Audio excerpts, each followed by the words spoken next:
In the Lesson 5.1 example, How Can We Quickly Assess Baby's Health at Birth, we'll review the concept of valid probability distributions.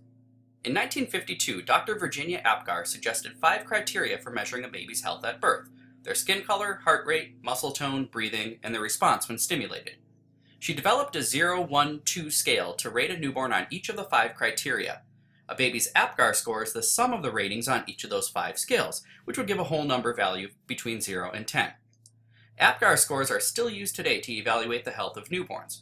Now, although the procedure was later named for Dr. Apgar, the acronym Apgar also represents the 5 scales: appearance, pulse, grimace, activity, and respiration. So what Apgar scores are typical? Well, to find out, researchers recorded the scores of more than 2 million newborn babies in a single year.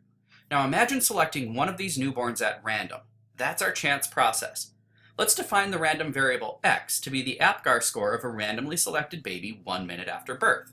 The table here gives the probability distribution for x. Recall that a probability distribution for a discrete random variable like the Apgar score lists not only the values that the variable could take, but also the probability of each of those values occurring. We want to show that the probability distribution for x is valid. Now recall again, in a valid probability distribution, the probabilities have to satisfy 2 requirements. First, each probability for each outcome must be a number between 0 and 1 inclusive.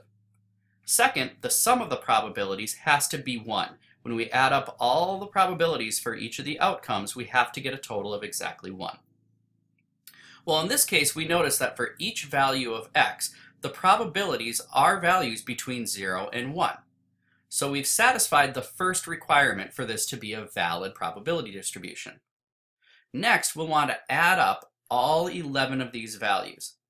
When we do so, we find that the sum of 0.001 plus 0.006 all the way to the 0.053 does indeed equal 1. So therefore, the probability distribution for the random variable x, Apgar scores of randomly selected babies, is indeed a valid probability distribution. For some additional practice with determining valid probability distributions, try exercise 1.